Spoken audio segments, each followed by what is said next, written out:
Good morning, ma'am. Good morning, sir. I have a question to you. Ma'am, has your literary journey began?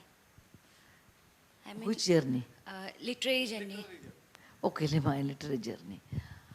As a student, I used to write. My mother was a school teacher, so she would make it compulsory that I should write an essay, and I would say, no, I will not write. Whenever you go and visit anything, then she would say, if you don't write, then no dinner.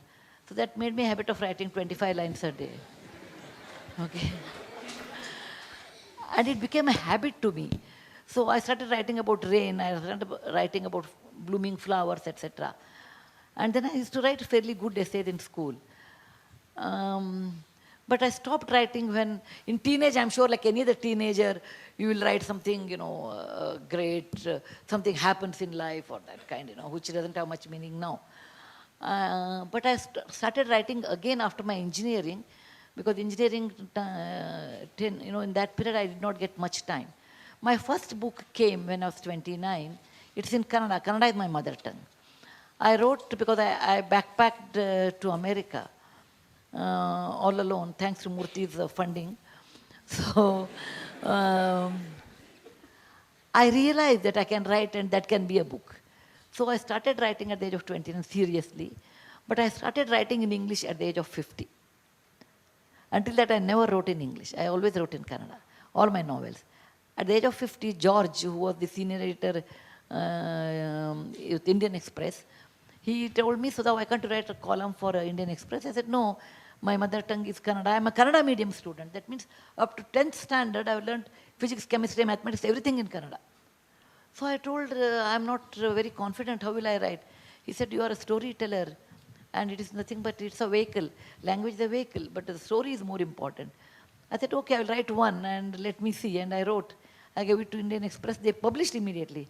That gave me a lot of confidence. And then I went on writing columns for all the papers. And my first book came in 2002, Wise and Otherwise in English. And now I have 21 books in English. Altogether, I have 32 books. And I have about 220 titles. That means my book has been translated, each book has been translated to 12 to 13 languages, most books. So it is, what I feel is, it's an art which I developed over a period of time, and it requires tremendous reading, because when you read, then you understand different styles of writing. Most importantly, you should be sensitive. If you are sensitive and you observe, then you can write better. People who are not sensitive cannot write, because for them, something happens, it happens, what's there? But for a writer, it happens, what it will be consequence, what it will be the past, what is the flashback, what is the extrapolation, all these things will be there. So if you are sensitive, if you read well, if you practice writing, and you are not in a hurry to publish within within 20, I will publish a book, don't do that. And when somebody suffers, you can understand, and you should feel that, and then only you will be able to write. It is not always you have to write a romantic, happy ending story. That's only in Bollywood. In real life, that is not true. So this is the way I started writing. But the advantage of writing in English, it can reach many people. It can be translated in many languages. My books are in, what is this, Kashmiri, Dogri, Urdu, many languages it's there. So the advantage of writing in English is that.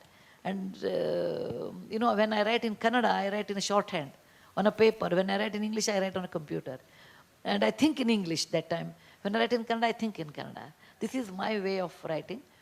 Over a period of time, you get this idea how to write. Then you see the pictures. In my case, every